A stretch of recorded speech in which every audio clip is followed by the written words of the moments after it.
Going live. Hey, everybody. It's The Naked Truth. I'm Elizabeth, and we're here tonight with Less of Sarah. And I know we mentioned a few weeks ago that we were kind of changing up the format a little bit and having co-hosts come on. So our co-host tonight is James Haney. James, you want to kind of catch everybody up on who you are? Hello, or I'm not? Jim. Yeah. Jim, oh, I James. can go. I can talk now. Okay. Yeah, you can talk. All right. I'm Jim. I had my vertical sleeve gastrectomy, or the sleeve as is sometimes called, more than 6 years ago now. I am maintaining a weight loss of 325 pounds. Originally, I lost 350, but I've had some recent regain the past couple of years. I'm working to get that off, though, so hopefully. But Awesome. Doing good. Love it. Awesome. So when Jennifer asked me to co-host The Naked Truth, of course, the first person that I wanted to hear from, because she's been a little missing in action lately, was Less of Sarah. So I know, I can't imagine, because she's sort of a big deal, that you don't know who she is already. But just to clarify, she is Gooch Monster's hetero life partner. And before you kind of introduce yourself, one of the things that I did beforehand was ask people to say kind of how you impacted their journey. And I just want to read a couple of those to kind of set the stage for who you are and the role you've played in this community. And I know for me it's been really important because there are not a lot of high BMI people out there making videos. So, and I was one of those people. And so particularly now, going back and watching your videos, now that I'm not like in that newbie stage of enlightenment where I think I know everything, it's very helpful to me.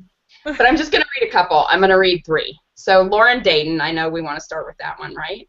Oh, my God. Sarah is the person who made me decide to start making my own videos. She was always so insightful and informative, and I loved to hear her point of view. I felt like I didn't have enough to contribute, but she was always so encouraging of others sharing their journey. She has become one of my dear friends, and I love that whore mouth of hers. I will always share a glory hole and a gallon of sangria with her forever and always. Yeah. Oh, how sweet. Yes, Lauren. And I'm going to just read one more, and then I'm going to send you all of these so you have them and you know what an impact you've had. I'll be crying, and then you will be, because they're really pretty amazing. So this is from Patty, because, you know, she's my weight loss surgery BFF, so I have to read hers. Sarah, what can I say? Do you know how many lives you have touched and positively impacted? For me personally, Sarah, when I was at my breaking point, I found your videos. What a blessing. You helped turn my fears into courage and the impossible into hope for what my future could be. Okay, this is going to make me cry. I'm like, You showed me through your videos that taking time to really process my feelings would be such a growing experience and result in compounding great things that I never dreamed possible. Aww. You are a light, Sarah. You are a light. Take that in. An angel of hope, and I will be forever grateful for the impact you have made on my life and the life of so many others. Thank you is not enough. May you be as mutually blessed as you have blessed all of us. Oh. So I think that's a lovely intro. Yes, it is. I don't know. And it runs the gamut from glory hole to being the light. How sweet. Exactly. And that sums you up, doesn't it? Right? Kind of me in a nutshell, isn't it? Yeah. Exactly. So do you want to give just a really quick summary of your journey for people who may not know where you were when you started, when you had surgery, etc.? Yeah, absolutely. So my highest weight that I know of anyway was 460 pounds. And that was right sort of when I started my journey. I lost about 40 pounds pre-surgery, so my surgery weight was 420. I had November 30th, 2012 in Mexicali, Mexico, with Dr. Aceves, who unfortunately in the interim passed away. But they still have amazing doctors who are doing great work there, and I'm a big supporter of surgery in Mexico. Obviously, I could do a whole show on that topic. However, what I will say is if it's something that you're considering, just like anything else, there are good surgeons, there are bad surgeons, there are great facilities, there are not so great facilities, so do your research, but don't let the idea of surgery in Mexico deter you if it's something that you're interested in. So. But yeah, so after I had surgery, my goal weight, I guess, was 210 pounds, and I did at one point go slightly below that, but that was about where I stopped. And I know we talked about this before the show started. I've had probably about 30 pounds of regain. The last 10 was like very recently, actually. And I could talk about this more, but I will say the first 10 I was totally fine with because they were literally like immediate bounce back weight. The next 10 I was okay with too. The last 10, not so much. So now I'm kind of at an interesting point in my journey, something new where I have to kind of figure out how I'm going to go back to basics and tackle that and whatever. So that's something new too. So yeah. But so I overall lost like 250 pounds, let's say, at my smallest. Oh, that's all. 250 pounds. Just 325, 250. I feel like a lightweight. I'm like a pound away from 200. So before we get into the questions in general, James is going to do our community celebrations. Yay! Okay. So community celebrations for this week are I have notes. I wrote notes like in school. The real Share Bear got engaged last week. Yes, that's awesome. Congratulations, Sherry. That's awesome. Congratulations, yes. And she'll also be going to OH, so we'll be able to hang out because I am also going with my wife, awesome. who's also a sleever. Okay. Suzanne Curl Bracey lost 100 pounds since surgery, so congratulations. That's great. Love it. And it didn't say how long it's been since her surgery, so I'm not going to give that information. Let's see. Walter B. Sleeved said he can now see his feet. And which husband of yours is he, Sarah? I forgot. That's Sarah, is he like your third husband or something? Maybe Oh, third. Walter was. You know, it's very complicated, Liz. It's difficult for me to talk about. You know, I can understand now with Erica and everything. That must be hard for you. List, but you know, I had to let him go. I had to let him move on to greener pastures. He's not as available as he was before. That's right. He's kind of off the table. So anyway, so Walter says he can see his feet now, and I'm going to throw in there, but more importantly, he can see his penis. You know what I'm talking about. And he is now down 275 pounds, so that's awesome, Walter. Trisha O'Neill, Trisha Pretty O'Neill, as she is known, is down 100 pounds since her surgery, which is awesome. Congratulations. Amazing. VSG Gretchen has reached her goal weight. I don't know what it is, but in like it was 160. So awesome. It was 165, and she did it in like 5 minutes. Yeah, that's great. Awesome. I need one like that. Yeah. And there are some, I think these are newer people because I don't recognize these names. Mayor's W Weight Loss Journey and Carrie Berry have recently had their surgery. I don't know what type of surgery they had. There is a Julia Van Herk, who is also known as RNY London UK, hit her 2 years out. And she recently got a tattoo as her reward. I saw that posted on YouTube. Spring Bishop is 84 weeks post Hennessy, as she used to call it, post VSG, and she lost her 10 pounds of regain that she has had, and she has sort of switched things up with her diet and her drinking in particular, so that is helping. So way to go! I can't believe that far from surgery already. I remember having coffee with her and VSG Bobby in New York City. Right after Bobby had surgery and before that Spring actually had surgery, so that's unbelievable. Wow. 4 weeks out. Wow. And so the last one I have is Randy VSG Granny hit Wonderland, which is awesome. So congratulations. Woo! Awesome. Okay, so you know what everybody wants to know, Sarah. Where the fuck have you been? What's been going on? Well, I was in Tahiti, and then no, I wasn't. People do this thing where they go, "I'm just busy living my life," and I hate that. Blah blah blah. Me too. YouTube was part of my life too, and it still is. I think my life just got kind of complicated for a number of reasons, and I've had a hard time just adjusting to my new kind of reality in a lot of ways. And for a while there, I kind of felt like I didn't really have much to talk about. And now I kind of feel like maybe I still do. I think, you know, and I know people will say, well, sure you do, and we still want to hear from you, but like I don't want people to be like, oh, that was a seriously disappointing video. I shouldn't talk about it anymore. Well, I just have to tell you from my perspective, because you know it's all about me, is that now I go back and watch your videos of where, like, so if I'm at week, I don't know what week I'm at, like 70 or whatever, I go back and watch your video at week 70, and it's like, yes, exactly. So I really need you as I get further along to keep doing that. Okay. Yeah, and I think also too, for someone like myself who is further out, I don't make videos. I never have. But I think that your audience now has changed, you know. So whereas before it was all the newbies and the people just starting surgery, everybody watched your videos, right? And now it's like, okay, they don't necessarily, the people that are from your class or even the class after have now graduated and they are 2 years out, 3 years out. So if they are struggling with something similar to what you're struggling with, which I think a lot of people are, myself included, you know, so I think that's then, you know, what you're talking about then changes for a different audience. So it still has its place and its importance, I think.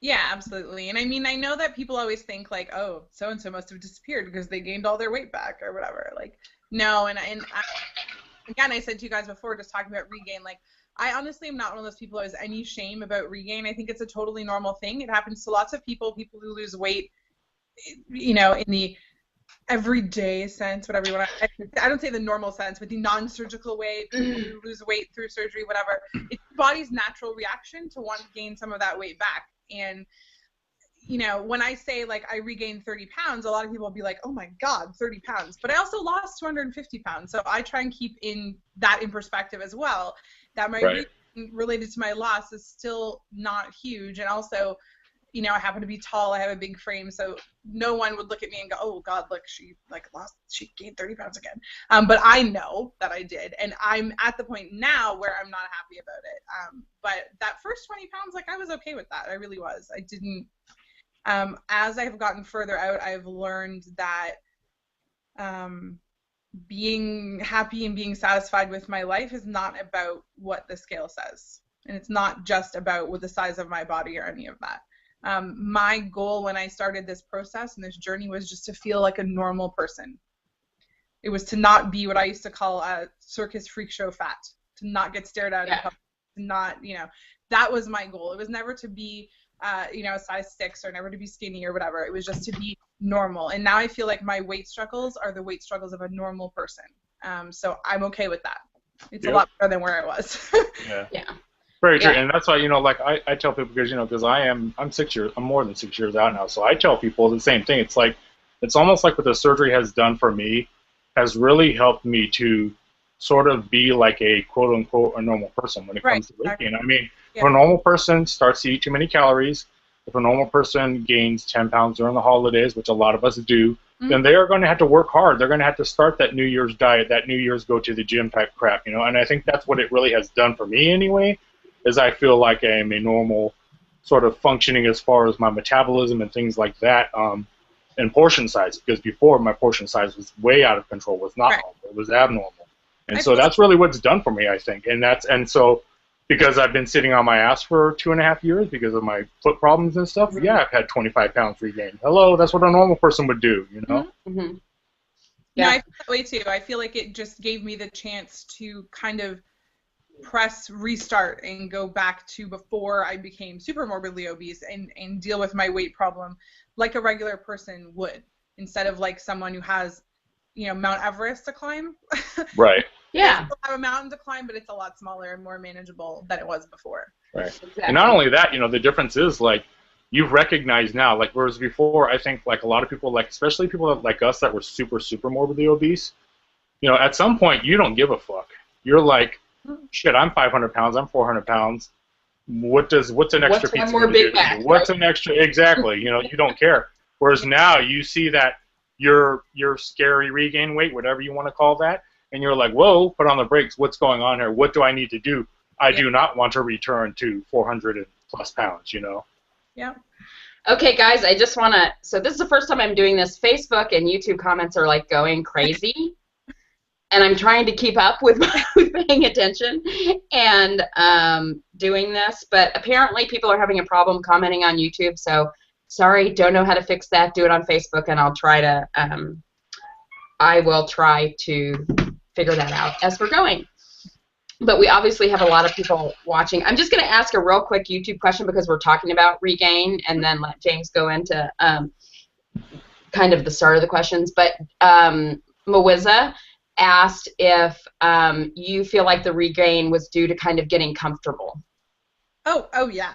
Yeah. I mean, there's no one to blame but me. Like, I would say the first 10 pounds, because I got to goal strictly because I wasn't eating. Like, my reaction to stress is not to eat. And I just recently rewatched those videos of yours where you were saying that. A difficult time in my life. I was really stressed, and that's the only reason I got to goal, which still is upsetting to me in a way because that's not the way I want it to happen. But that 10 pounds that I regained right away, I completely expected that. Because, yeah, if you're not eating and you suddenly actually start eating again, weight's going to come back. That was fine. After that, it really just became like, you know, I'm happy. You have that thing that you go through. You know, you feel like, well, I deserve it. I lost 250 freaking pounds. I deserve to eat this donut if I feel like it. The problem is, you know, I deserve to eat this donut once a month. Turns into I deserve to eat this donut once a week. Every day. I also deserve to have this and whatever. And so it's completely my own fault, and I would not, Again, I won't hide that. Like, it's not like, oh, I have no idea where this weight came from. But I did, like, all of a sudden gain, like, 10 pounds practically out of like, in a month, which was weird. Right. So I don't really know why exactly that happened in that way.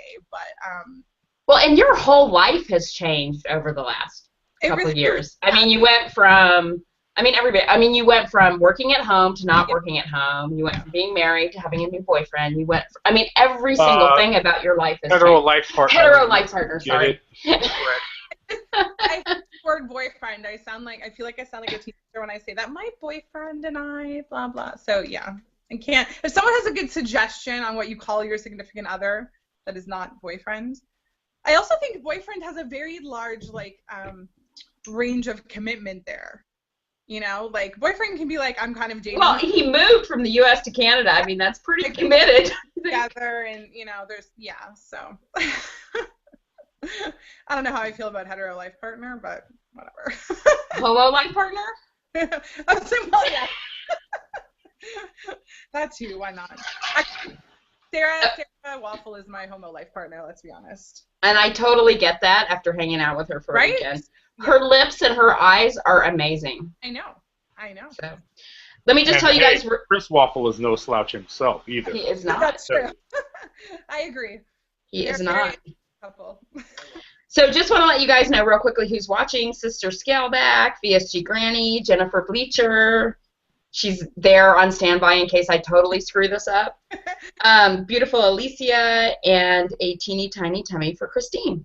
Hi, Christine and Alicia. Okay, so do we want to kind of launch in? Okay, yeah. So I guess the first question I have is, what is your story as far as your weight goes? What is your, like? Were you always a fat person? Did you have struggled with your weight since childhood? Does it run in your family? Those type of things that people always want to know. The answer to all of those things is yes. I pretty much came out like chunky. Like, I was 3 weeks early and I weighed 8 too, if that gives you any idea. I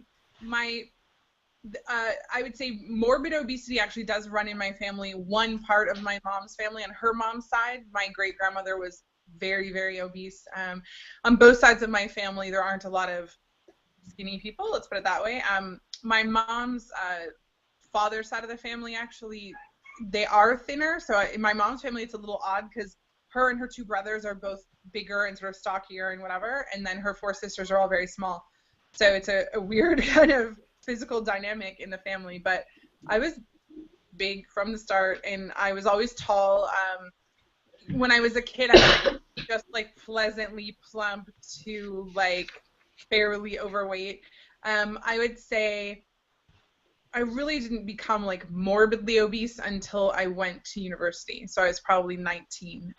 When I was a teenager, I had some issues with eating disorder and things like that. My weight went up and down. But I was probably around the weight that I am now. So maybe slightly less than I am now, but within like 40 pounds of that throughout high school.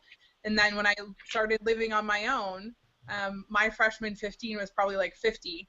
and then it literally escalated from there. I never lost weight again after high school, which is something that I think a lot of people say, I tried every diet and I tried everything. That wasn't me. Like, I never lost weight, and I never even tried, to be honest. I would love to say that I did. I tried one time, and mostly it was working out, and I was eating better or whatever, and I did lose some weight, but not a lot. Like, for the amount that I was working out and whatever, I might have lost like 15 pounds, which for the amount of weight I had to lose was just super discouraging. And I was like, you know what, forget that. I'm done. Yeah. So I wasn't that person who tried everything. I didn't try everything. But I also knew that at 460 pounds, there probably wasn't an option for me other than surgery.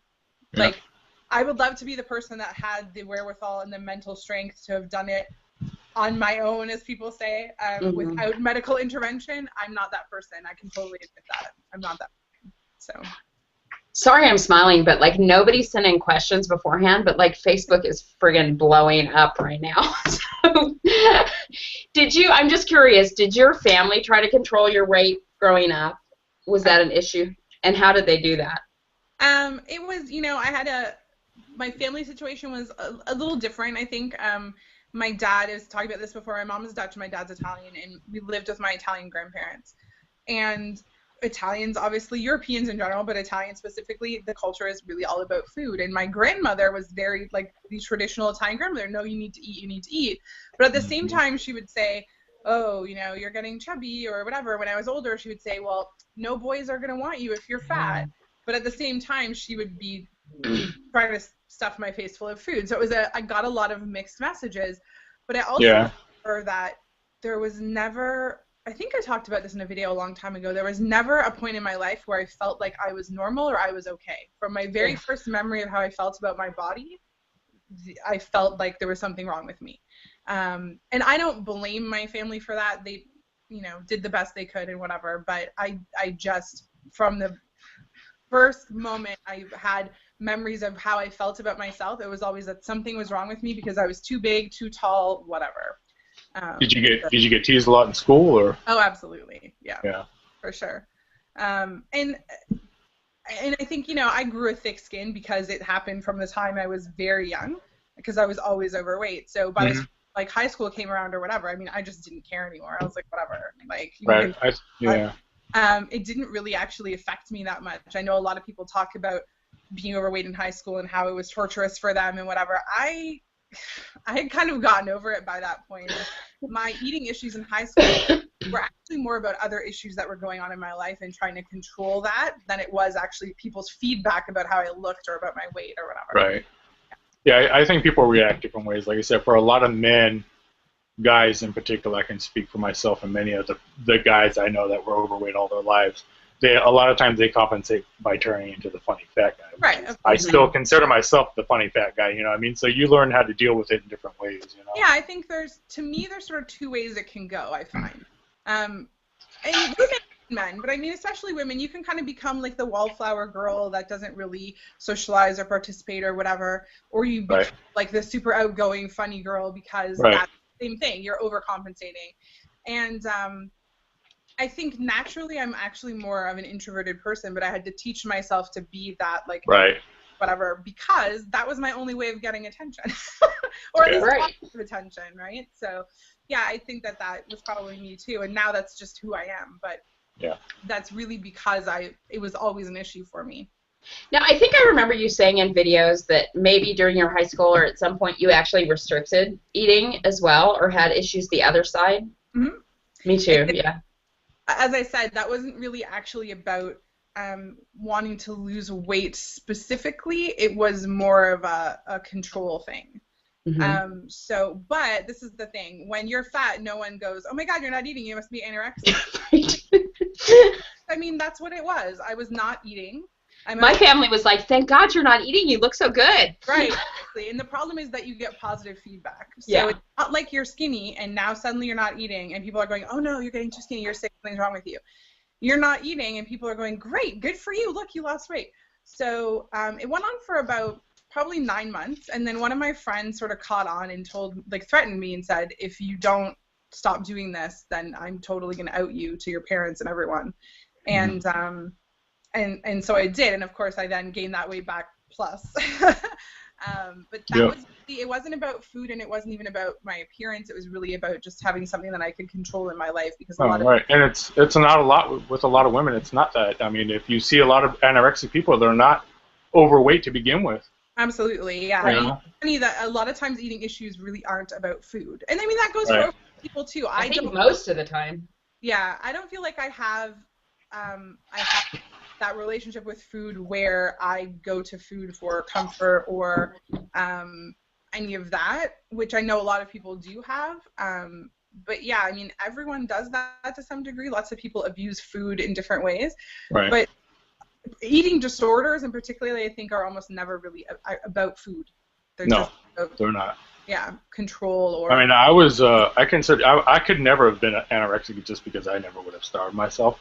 Mm-hmm. I consider myself bulimic, but I was just not very good at the purging part. So. I actually took Ipecac once and was like excited. It was like a failed bulimic because. Yeah, there you go. I could say I was a failure as far as bulimia goes. I mean, I had the binge part down pat. I was awesome at that. But the purging part, not so much. Yeah, good for me. Yeah, that's exactly how I feel too. I was like, I tried that. It didn't really work. I was good at one part, not the other. So my other question I guess I have here is sort of regarding the whole weight loss thing is what actually sort of made you decide? Was there like any one turning point that made you decide to actually get the surgery? What was that? There wasn't really one thing. I know, sometimes people say I had this moment where this thing happened and right. I was like, oh my God, I can't. At 460, that stuff happens every day, and it just becomes a normal part of your life, and you just kind of sweep it under the rug. Like, maybe I should have realized the first time I had to buy an extra seat on a plane, or maybe I should have realized the first time I didn't fit in a chair, or right. all these things that happen, and you sort of disassociate from them. Like, in the moment, it's horrible, and it makes you feel terrible, but then you go, I'm just going to stuff that down here. And I just didn't really deal with it. I just learned, it became my everyday life. It was like a lot of sort of small things that sort of led up to you making that decision, or was it one like I said, I had one kind of aha moment when I was. Yeah, I had a moment. What I did have was a moment where I realized, oh my God, like this is what my life is now. Like when I go to a restaurant and they say, do you want a table or a booth? I have to stay at table. I have to speak up before the other people say they want a booth because right. Or whatever it is. I had a moment where I realized like this is what my life is now, and all these little things that I've grown accustomed to are not right. Right. I didn't have to live this way. And so it was a gradual thing. I had thought about surgery for a long time. I had thought about surgery 10 years prior to that before I even had children. Mm-hmm. I just never pulled the trigger. I had done the research and I thought, let me wait till after we have kids, or let me wait till whenever. And I kind of got to the point, especially with my kids, like I couldn't really do anything with them. And I thought, I can't be the mom I want to be. So in the end, it was a lot of little things, but really the realization was like, I don't like my life where it is now. It wasn't even that I was unhappy. It was just that from the outside in, I realized how fucked up my life was basically as a person. And I didn't want that anymore. I just decided I deserved more than that, basically. Yeah. And what made you decide to go to Mexico? Was it just because the Canadian process took so long? That was part of it. A big part of it was that I really wanted VSG, and things are a little bit different now that I know of. There's more VSGs done here in Ontario, but at the time, the only way you could have VSG was if your doctor felt that it was the best choice for you, and most doctors did not, because there was only one doctor maybe that actually did VSGs. And I'm curious. Oh, go ahead. Sorry. So wanting VSG was really a big part of it, and part of the reason that I wanted VSG was because the idea of having gastric bypass scared me a little. My grandfather, right before I made the decision to have surgery, had passed away from stomach cancer, and all I could think of was, now I'm gonna have this little like part of my stomach that's just hanging out there that can't be scoped and can't whatever, and what if I end up having cancer and die because of this surgery? And it wasn't the biggest factor in choosing VSG, but it was a big one, and that's why I was very adamant about wanting VSG specifically. And lots of people tried to talk me out of it on message boards, and people that I talked to, everybody said, Sarah, VSG's not going to work for you. You have too much weight to lose. You need to have a DS. You need to have gastric bypass. And I thought, I heard the same thing. I was going to say, Jim, did you have VSG too? Because I heard the same thing as well. Yeah, I had sleep. I had sleep before it was even popular. I mean, like I Right, said, 6 years ago. over 6 years ago, and I started looking into it almost 8 years before I actually had the surgery. Mm-hmm. So of course you get on the message board, especially with BCW, people say, "Oh, you're an idiot." And I'm like, Yeah. now I'm like, "Oh yeah, look at me now, bitches. Here's out. Hello." You know, it's like not everybody needs the extra. You know, I absolutely agree. The DS is an excellent choice for some people, and you know, I did not want to live with the additional things you need to be Right. to be successful and to have the vitamin regimen and all these things you need to do. I know myself. I wouldn't have done that. You know, I'm not good at taking my vitamins now. So exactly, there's a right surgery for everyone, and for me it was VSG. And I also thought to myself, you know what? If I need to have a revision to a DS later, so be it. If I don't lose enough weight, I'll have a revision. I had no problem with that. That was my plan. If VSG doesn't get me where I need to be or where I want to be, where I'm happy, I will have a revision. I had no problem doing that. And it so happened that wasn't necessary. But I thought, why am I going to go in like whole hog right away? Right. I knew it would be more challenging, but I also thought that being more challenging was important for my long-term. I didn't want it. I agree. Not that gastric bypass is easy, don't get me wrong, because I know it's not. But I wanted it to be more challenging, let's put it that way. But that's as a super morbidly obese person, I've gotten a lot of feedback about why did you have VSG? And really, I went in with the intention of RNY, but my surgeon was like, you have no health complications. There's no reason why you need RNY. Like, as crazy as it is, I'm 460. There was nothing wrong with me. When I had my labs done in Mexico, the patient coordinator came in and she said, I wish my lab looked like this. She said, this is ridiculous. Like, there's really nothing wrong with you. But my doctor, who always, like, pushed very gently for me to do something about my weight, said, Sarah, do you see a lot of 80-year-old, 400-pound people walking around? I just want you to think about that. No. Said, what I want you to think about. And we all know the answer is no, right? He said, at the time I was 35, he said, you know, you're 35. You're young. So maybe it's not affecting you now, but it will. There's no way that it won't. You're not going to be this miracle patient where being hundreds of pounds overweight, you know, doesn't shorten your life. Eventually, yeah. Yeah. Or not only that, shorten what you're able to do as far as physically. I mean, at 400 pounds, at 50 years old, at 400 pounds, how many people do you see at 400, 450 pounds walking around in public and enjoying life and going to Disneyland and walking around all day? They don't. You see them in the scooters at Disneyland. And that was the way he worded that in his method of sort of encouraging me was very powerful. It was because I think at that point you start turning off when your doctor's like, well, you need to lose weight. Well, thanks. Exactly. Like, I really don't know what to say because I know. The way that he approached it actually was really helpful to me and actually was encouraging because it wasn't like, well, you just need to lose weight. Right. Like, well, yeah, there's nothing wrong with you now. However, that will not always. So. I mean, I think we know the answer to this question, but how do you feel about the decision now to have weight loss surgery? I would not make that decision. I would, even if I had to do it over again, I mean, I absolutely would. I would choose my surgeon again. I had a great experience. And, you know, I always, obviously a lot of people want to talk to me about having weight loss surgery, and clearly I encourage people. I don't necessarily think it's the right thing for everyone, but I think that deep down, you know, if you are the kind of person who can succeed with non-surgical measures, I think you're the kind of, everybody knows deep down whether it's going to work for them or not. There are people for whom surgery isn't the right option because they're not really ready for that either. And that's the thing. I mean, people think it's easy, and we all know that it really is not easy. It is not easy. And it's not over when you have surgery. It's not over when you get to goal. It's just starting. No, exactly. The maintenance is the hard part. Yeah. This is way harder than I expected it was going to be. Tim, we're having so many questions for you. We need to have you on as a guest and not just a co-host. Just saying. So I had a question. So as part of what we were just talking about, this sort of leads into that question. Has this experience been what you thought it would be? How different is it, or how weird, or how horrible, more horrible it was than you thought it would be, or how more awesome it is than you thought it would be? I think it changed my life in ways that I didn't expect. I'll definitely say that. It changed me as a person in ways that I didn't expect. Right. Because I did a lot of research and I watched a lot of YouTube videos for the 18 months before I had surgery. I think I had a lot of the, like, what's going to happen physically and that sort of stuff pretty figured out. that didn't really surprise me. It was more the like emotional side of things and how I changed as a person that was a shocker to me. I don't know that I would necessarily say any of that was bad. I did certainly go through things that were very difficult. On the other side of that, right. You know, I'm very positive now about where I'm at and happy with my life and all those things. Sometimes you have to go through stuff, like that's just life. I don't blame that on weight loss surgery. Yeah, I think the biggest surprise to me was how it affected me. I thought I would not change at all as a person, but I did. But I think it changed in positive ways. I hope, anyway. We have lots of questions, and it's hard to manage it on your phone while I'm trying to pay attention to you.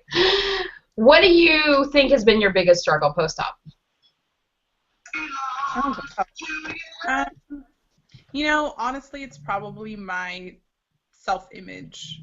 Well, my body specifically. So how I feel about my body now and how I felt about it going through the process. I think when you are super morbidly obese, especially, it's really easy to just disassociate yourself. Like, you just don't look at yourself from the neck down, and you just kind of don't pay attention to it.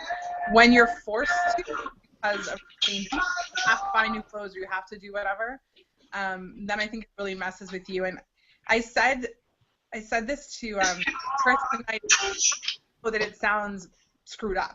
Like, I know that it is not true, but I said the photo that I sent Jen, the before and after, that she posted on the Facebook page, that was like almost my lowest weight. So yes, I am bigger than that now. But when I look at those two photos, I identify more with the girl on the left, the 420-pound girl right before surgery, than I do the other girl. I feel like I look more like that now than I do that other girl. And I know that that doesn't make any sense, but I still feel that way, and that's almost 3 years out. I'll be 3 years out at the end of November, and I still feel that way. It makes sense to all us ex-fatties, I think. I mean, yeah. Because, you know, like I said, I think, for me anyway, like I said, like you, I've been morbidly obese my whole life. I was, you know, 250 pounds in high school, you know. And so I think I didn't have my surgery till I was in my early 40s. So to me, that's what I identify with as being 400, 500, 600 pounds. When I look in the mirror, that's what I saw for how many years, you know. So that's much easier for me to sort of see and identify with than this person I see now that I've never seen in the mirror. I've never seen a guy that wears an extra large shirt as an adult anyway, you know. When I was in 8th grade, yeah. I was a kid then, though, you know. So it's very strange. It's weird to be like the size you were, you know, when you were 12 or whatever. I'm like, oh. Yeah. And you were very confident as a fat woman, right? I mean, that's what I get from your videos. I was, and I know, again, I think that is not necessarily the norm. I felt like I was more confident then because I knew what I was working with, if that makes sense. Like, I knew, like, this is me, and this is how it is, and I'm okay with this. There are times now that I look at my body and I think, you know, I was a lot happier then because at least I was fat, but it was like plump and curvaceous. It was full. It wasn't saggy. Ew, like, this is gross. So that's part of it too. But I mean, in some ways that doesn't make sense. And yet, no matter what, even 200 and whatever pounds down, I'm still a big proponent of being the idea that you can be happy at any size and you should be able to be confident at any size. And I didn't lose weight because I didn't think I was pretty or I didn't think I was attractive or I didn't think I was good enough. I lost weight because it was affecting my life in a way that I was no longer okay with. Told you my statement. What? Told you my statement. Oh, apparently Chris said amen, Jim. That's why he had to walk all the way over here to tell me that. About being the size that you were when you were 12 or whatever. But yeah, I was more confident then, honestly, than I am now, which is completely ass backwards, but it's true. That's interesting. You know, I can see that. Yeah, I think that's normal for a lot of people, especially because, like I said, because you had been living in that body and in that situation for so long. You've learned to deal with that. You've learned to deal with your weight. You've learned to accept it. You've learned to deal with all that goes along with being obese or morbidly obese, right? Well, and now all of a sudden you're living in a body that you're not used to. That looks different, or maybe your expectations are different than you thought as far as what you would look like, and you know. And you know, like anyone who's lost a lot of weight, we know that in clothes we look a certain way, but naked we do not look that way. Do you know what I mean? Yeah. I mean, when I was larger, you know, even at my highest, I learned through all that time, because it was a long time, how people reacted to me. I learned that people were going to have to get past how I looked. So Right. I accepted that from the beginning. I have to get past this person seeing me as this morbidly obese girl, and I have to get them to understand who I am. And that's the attractive part of me, and that's why they're going to like me and whatever. Now, I kind of don't know how people see me. So I realized, okay, well, now when someone sees me, they don't see morbidly obese girl. What do they see? How do they? So it's a really weird. I had a hard time with socializing for a while because I didn't understand how I fit in and how to interact with people, because I didn't automatically have to go in and be like, okay, I have to impress you and throw everything I have at you because clearly you just think I'm the fat girl, so now I have to prove that, like, no, I'm really awesome. Right. You know, I'm still kind of the fat girl, so I mean, they don't see me and go like, "Ooh, look at that supermodel girl." But I don't think there's a difference between just being overweight and being super morbidly obese, obviously, and how people Right. deal with you culturally and all those things. So that's been a challenge for sure, because I don't know how other people are reacting, and therefore I don't know how to act. You know, my mom gave me some feedback yesterday that I thought was interesting. She said, you know, maybe you just need to tone it down a little bit, because you're still acting like you're compensating for everything, and you don't really have that much to compensate for now, so that might be a little overwhelming for people. So now, yeah, like now I'm like obnoxious girl. I think that was what she's trying to say in a nice way. This was an interesting question that was actually for all three of us, because we were all started this kind of super morbidly obese. I was just kind of adding up in my head, and between the three of us, we've lost almost 800 pounds. Wow. That's pretty which is kind of crazy. But how did you deal with comparing yourself to other people in the weight loss surgery community through your process?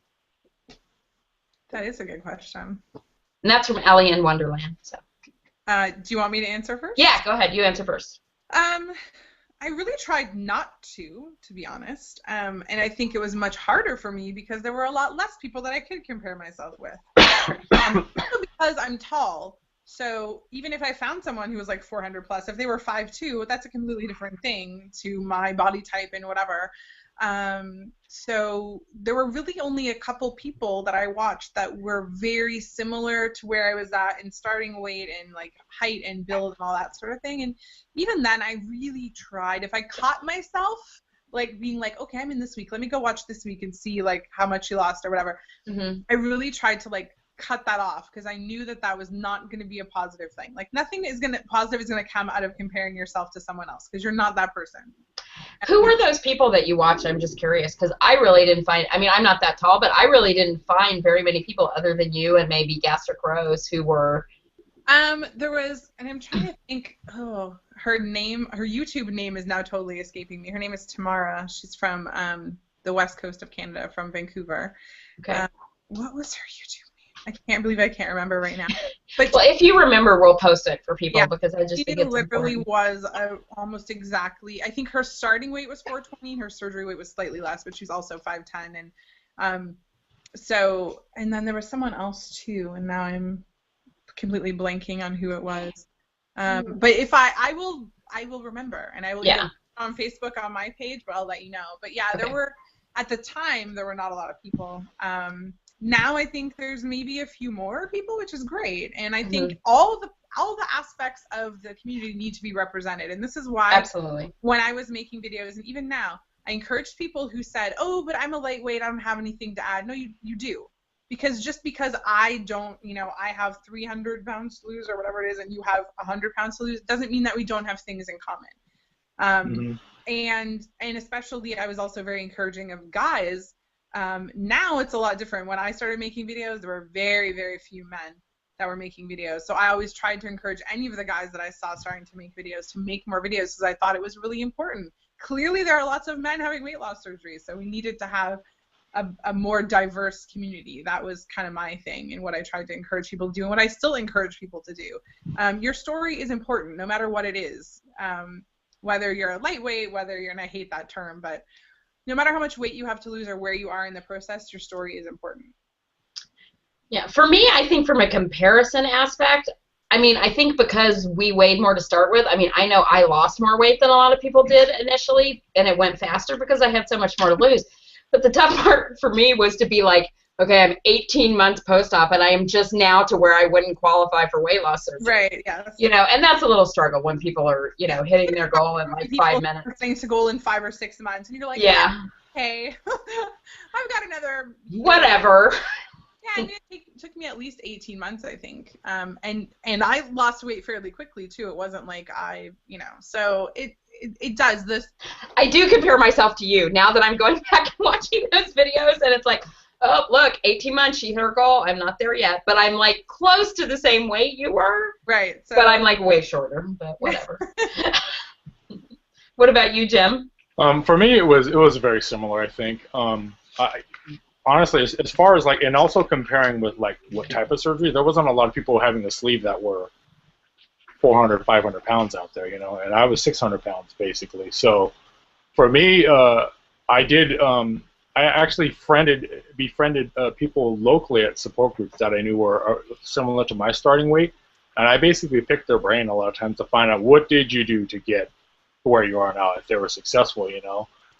So I found a couple. There wasn't too many people out there. Like I said, this is way before YouTube was like a big deal and a thing for weight loss community. It was mostly just online forums and local support groups is where I found support, and I still do. But for me, like you said, there wasn't a lot. And on let's say the biggest forum out there, there was a couple of them. One was Vertical Sleep Talk, and the other one was Obesity Help. Well, those two were, like I said, I was one of the bigger guys out there that had the sleeve actually.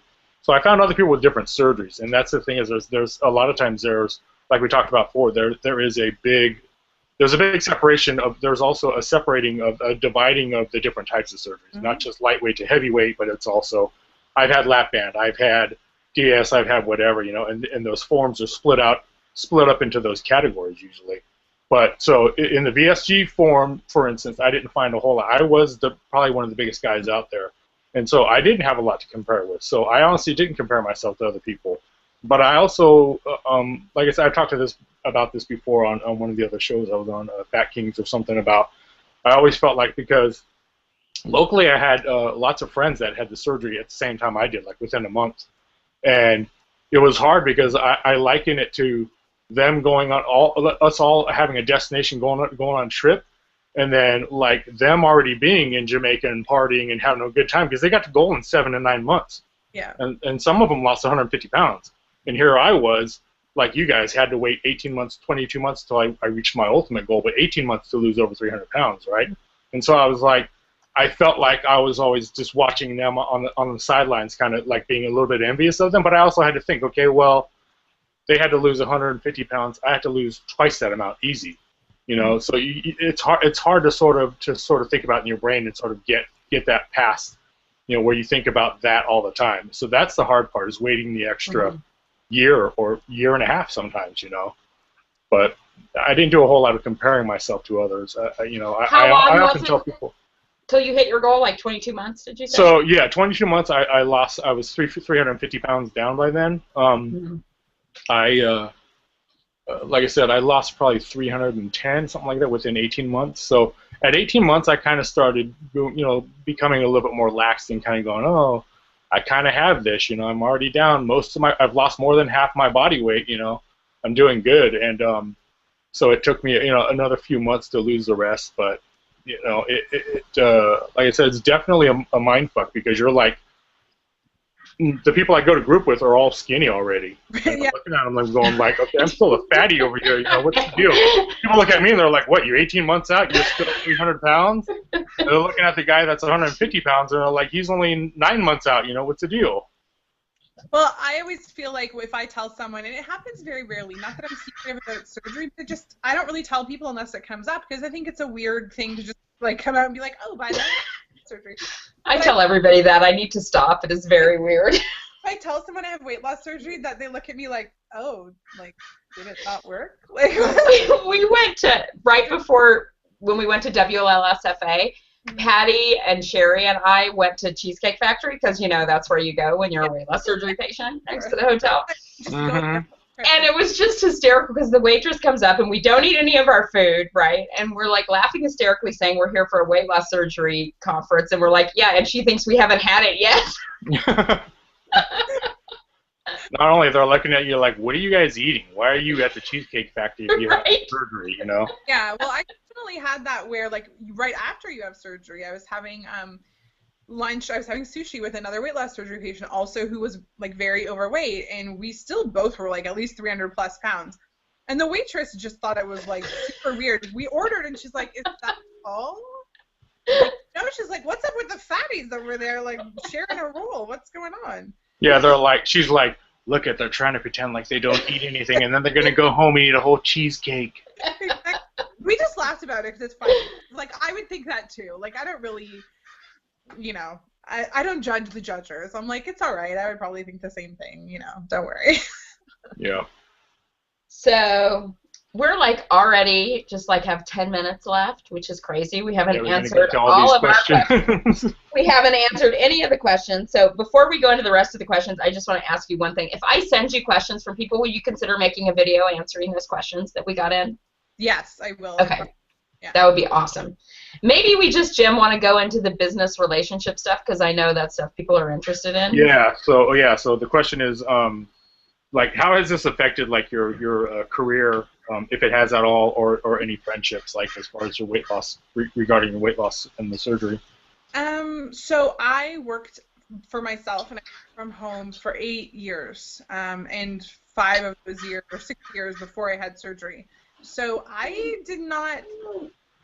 wasn't really in the workplace dealing with other people when I was like really, really super morbidly obese. Although I had clients that I met with face to face, so that was a thing, but it was a little bit different, and I didn't necessarily feel that people treated me differently exactly, but there's always this little something weird, especially because I worked in the wedding industry, and that's like all about appearance and all that sort of thing. And then I decided that I'd kind of had enough of what I was doing, and I wanted to change, and I decided to go back to work full time. And even just the process of interviewing was really strange for me because I realized when I walk in here, the first thing they're going to see is not, oh my God, look how like obese she is. Mm-hmm. That's not going to be the first thing. Like, I don't have to immediately try and impress them so they get over that. That was really weird for me. It was really odd to be going on interviews and realizing like they're looking at my merits. They're not looking at my weight as a thing. But that was also kind of freeing because it's like, oh, okay, now you can really actually pay attention to what I have to offer instead of whether you can get over the fact that I'm morbidly obese. So, and I found a great job at a company that I really, really like, and the people are great. No one that I work with knows that I had surgery. Again, not because I'm not open, but just because it's never come up. But sometimes I wonder what it would be like, you know, if I worked there for 2 years and one day someone finds out I used to weigh 40. But, you know, I'm sure eventually one of them will find out because it's not like I try not to tell people. I just don't lead with that because it's kind of like if I say, you know, I've had my appendix out, I don't like go up to people and go, oh, did you know I had my appendix out? Exactly. There's no reason to explain yourself in that area. Yeah, so. Right. But yeah, I mean, I'm really happy with my job now, but Chris and I are actually starting a new business in the new year, so that's really exciting, and that is what fulfills me most. I mean, it's not that I didn't like or I don't like working for someone else, but that's not really my thing. You know, I like to be doing creative stuff. I like to be in control of my own thing, but I needed a break from that for a while. So I'm happy that I did that, and I will stay on with that company as long as I can. I'm on contract till March, and they have told me that they really, really want me to stay. So we'll see. You know, if our new business takes off, I may end up going back to working for myself full time. But I'm excited that my weight does not have to be a barrier anymore to what I do. It's scary to some degree. It's crazy. But it's great to know that that is not a thing anymore. And so that's really sort of freeing in the realm of like possibilities. Like now I kind of feel like, okay, I'm not going to probably be like a flight attendant, but you know, other than that, I'm not going to be a supermodel or a stripper, but you know. You could be a stripper. I could probably be a hooker, but I don't know. So can you tell us what your business idea is, or you're keeping that? Oh no, it's not a big secret. It's just that we haven't really started kind of like putting it out there, or just recently a little bit. So Chris works. He manages a vape shop, so a shop that sells high-end e-cigarettes, and we are actually starting a company selling premium e-liquids. I'm really excited about it. It's called Versus, so VS versus e-juice, and my background's in marketing and graphic design, so we're gonna clearly have awesome branding, and Chris is in charge of making an awesome product, and he's doing a great job. Chris is walking over here right now. Oh, look, he's gonna show up just to talk. Hi. Hi. Designed us an amazing logo and all that good stuff, and I just actually published a Facebook page today, and she's on it. So anybody on Facebook, there's nothing on there yet, just the logo, and coming soon. So he just showed up. Well, so invite us all to like it. Yeah, we need Facebook likes. Is this a brick and mortar enterprise, or are you guys doing online only? It will be available in some retail shops, so it will start out It'll start out just in the shops that are owned by the same company that Chris works for, and then we'll hopefully be expanding to other shops, and we will be selling ourselves online as well. Okay, so, cool. That's very cool. And so we know you're starting this business with your hetero life partner. My hetero. Are you following the business model and the planning model of your homo life partner? Okay, I think you should. I know. Well, she's clearly doing very well. So, well, I mean, it's funny. We both kind of have that in common, that we, have similar like backgrounds in sales and marketing and that sort of thing. So, I haven't talked to her about it actually. I would love to, but we just haven't had the chance. We're both super busy, and that's a terrible excuse. But it doesn't make me love her any less. It just means I don't get to spend as much time talking to her and connecting with her as I would like. That's sort of how I feel about everyone. Like, I still love everyone in this community just as much as I did before. I still miss everyone terribly. I still, I'm always trying to like figure out what events we can go to and how we can make it happen so that we can go to this or go to that and hang out with people. That's still really important to me. The friends that I've made in this community are not just, friends that I made because they were weight loss surgery patients. They're friends that I made because they're wonderful people, and I want them to be in my life forever. It's not like a transitory thing. I mean, there are certainly people who I might have talked to more at one point that I don't anymore or what have you, but the real friends that I've made, that's not about weight loss surgery. That's just about good people. So, man, we didn't even get to half our questions. And I know people, the big relationship question people wanted to know about. So I'm going to ask one piece of that, and then before we got on air, I had asked Chris if he would do a show on January 17th, and maybe you guys can come on together and we can talk about that. I would be okay with that. Okay, but the one question is that somebody asked that I think is, are you guys ever going to do the couples channel that you started? I would love to. Here's the thing. My hetero life partner also has a lot going on right now. It is a little bit more difficult to light a fire under him to get that done. But there's so much smoke, you would think there would be fire. You would. I would love to. I would still love to do that. I know that people still ask us about it. I really would like to do it. I can't promise that will happen. He's a little bit more reticent to make videos than I am at the moment, so we'll see. Well, maybe you guys can promise to do a joint naked truth. I would definitely be okay with that. He was hedging on that, so maybe you can. Yeah, he's waffling.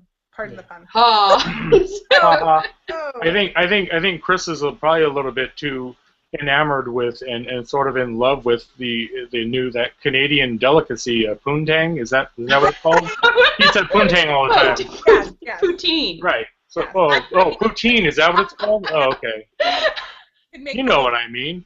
Of like eating you poutine. Are a dirty man, Haney. Dirty boy. So what? Okay. Isn't it like it's like potatoes? I mean, I guess in the weight loss surgery community, carbohydrates is kind of a dirty word. So potatoes, gravy and cheese curd, He's back. Here, I'll move over. Okay, so I answered nobody's questions on Facebook or YouTube comments. This was my first time. I have to get this down. I'll send the questions to Sarah. Hopefully she can do a video to answer them. But we do this new little. Wait, where'd she go? Oh. All I see is a big vape cloud. Make her disappear. Okay, so we do these new little questions at the end, just kind of like a fast thing. So I do want to do those before we get out. So now you're leaving. Now you're leaving. Wait, no, Chris, you can do it too. Go. No. What? Go. Okay, what's your favorite word? What's my favorite word? Oh, I know this one. Oh wait. Oh, I have a new favorite. I saw it on Facebook. It's spunk trumpet. What does that mean? Spunk trumpet is apparently UK slang for penis. Spunk trumpet. Oh, there you go. Hey, I was just in the UK. I didn't hear anything about that. Well, yeah. That's my new favorite. Maybe it was who I was hanging with. Okay. What's your least favorite word? I don't like the onomatopoeic type words. Boyfriend is actually my Yeah, right?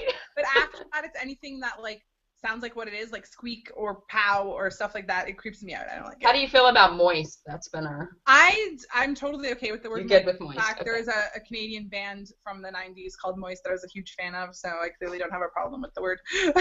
Okay. What turns you on? Oh. Other than Sarah Spoon? Oh, yeah. Well, I was like, other than that, a really good conversation. That turns me on every level. What turns you off? Oh, someone who's, I won't dumb people, but ignorant people who like to talk about stuff they don't know anything about. I'm not down with that. Do you ever? I never see that in videos, way less surgery videos. Do you? Yeah, I know. Never. What's your favorite curse word? Fuck, clearly. I mean, you can use it for everything, so. And What I enjoy. What sound or noise do you love? The ocean. I love the sound of like the waves. Well, I'll have to send you a video. I took a video this morning down at the ocean. Oh yeah, you need to send that to me because I. What sound or noise do you hate? Oh, when you like when your fork or your knife like scrapes across your plate and it makes that like. I hate that. We've heard that twice in just 4 weeks of starting this. That You hate that onomatopoeia squeak. Yeah, There's another one for you. It's clearly my problem. What profession other than your own would you like to attempt? I love design. I would love to do like interior design or floral design or something like that. But it is actually really different from graphic design. So that's something that I think I would kind of love to try someday. What job would you not like to do? I don't like things that are like I wouldn't want to do anything that involved like touching gross things. That involved what? Touching gross things. Okay. Like And what profession might that be? Autopsy person? Yeah, like just I don't know. No. So obviously she's not going to be a hooker like she said before. So. Exactly. Clearly. Okay. If heaven exists, what would you like to hear God say when you arrive at the pearly gates? Probably that there was an administrative error and I could just like be back on my way, to be honest. My grandfather, very story, my grandfather when I was a kid had surgery and died on the table, and he told me he had a near-death experience, and he spoke to God, and God told him it was not his time, that he needed to come back for me. I was like 6 or 7 years old. And Aww. Your time is not done. And so I don't know that I've ever 100% really believed that was a real thing, but I would love to hear that. I would love to hear like, nope, sorry, we made a mistake. You need to go back and finish what you were doing. So. Aw, that's very sweet. Well, thank you so much for coming. It's been so great to hear from you again. I really miss you. I miss you guys too. I miss everyone. I mean, I can't promise anything because I keep saying I'm going to start making videos again, and then I don't do it, and then I'm a terrible person. But, well, you promised 2 things. You're going to answer the questions in a video, and then you and Chris are going to come on and I change. might do it tomorrow morning. I'm going out tonight. I'll probably be hungover. So if everyone's okay with that, then I might even try and tackle it tomorrow morning. We'll see. Answers might be better then. Yeah, it might be more truthful. I don't know. I'm usually pretty direct and blunt anyway, so. Awesome.